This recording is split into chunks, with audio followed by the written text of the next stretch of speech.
In many parts of the Arab world, there is an old belief. When you are born, something else is born with you. Not a twin, not a guardian angel, something else. They call it the Qareen, a shadow being that lives beside your soul. And this is what happened when mine stopped whispering and started speaking. I grew up in a small village at the edge of the Sahara, where the nights were darker than ink and silence felt alive. My grandmother used to warn me, never answer when you hear your name at night. I used to laugh. I was 15. I thought fear was for children. Then my father died. After the funeral, the house felt wrong. The air was heavier. The walls creaked louder at night. But grief can play tricks on the mind. That's what I told myself. The first time I heard it, I was half asleep. Youssef! It was my father's voice.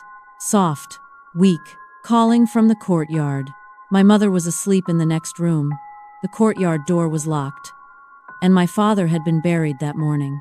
Youssef, closer this time. I remembered my grandmother's warning, never answer. So I stayed silent, and the voice stopped. The next morning, I found footprints in the courtyard sand. Bare footprints. They led from the gate to my bedroom window, and then they stopped. That night, it tried again. But this time, it didn't use my father's voice. It used mine. Youssef, exactly the way I sound. Then I heard something that froze my blood. My own voice, whispering from under the bed. I'm here. I pressed myself against the wall, staring into the darkness. Slowly, a hand slid out. It was my hand.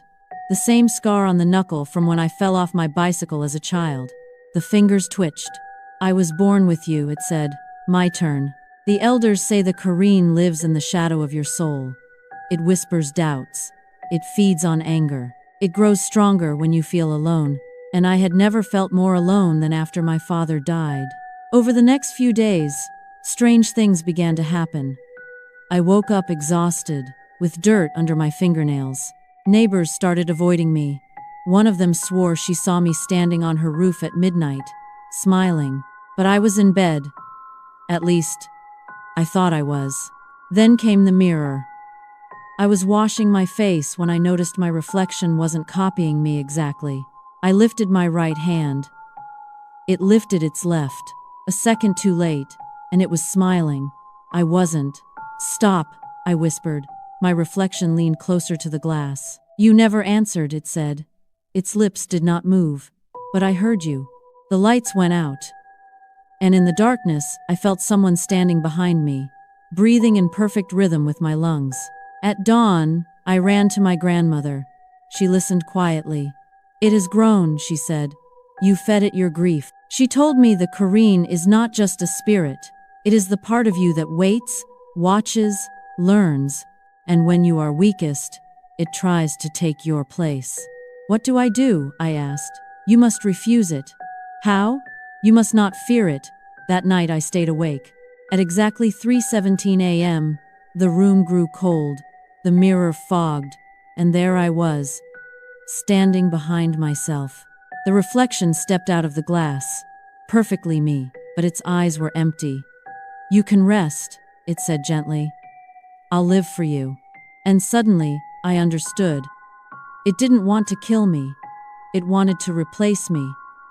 To wear my life. To be loved by my mother. To walk under the sun. You're not me, I said. I am everything you hide, it replied. Every doubt, every jealous thought, every moment of anger at my father for leaving us. I am honest. It was right. It was made from everything I refused to face. Then I remembered what my grandmother said. It grows when you feed it. I stepped closer. You were born with me, I whispered. But you do not control me. Its face twisted into something inhuman. You cannot reject yourself, it screamed. Its fingers wrapped around my throat. You need me. Darkness filled my vision, and with my last breath, I said, I forgive. The grip weakened. I forgive my father. The creature screamed. I forgive myself. The shadow cracked, like glass under pressure. Light spilled through the fractures, and then silence. I woke up on the floor. The mirror was shattered. Morning had come. I was alone. The whispers never returned. But sometimes, when I pass a dark window at night, for a split second, my reflection smiles before I do. And if you ever hear your name whispered in the dark, don't answer. Because some things are born with you, and they are just waiting for you to slip.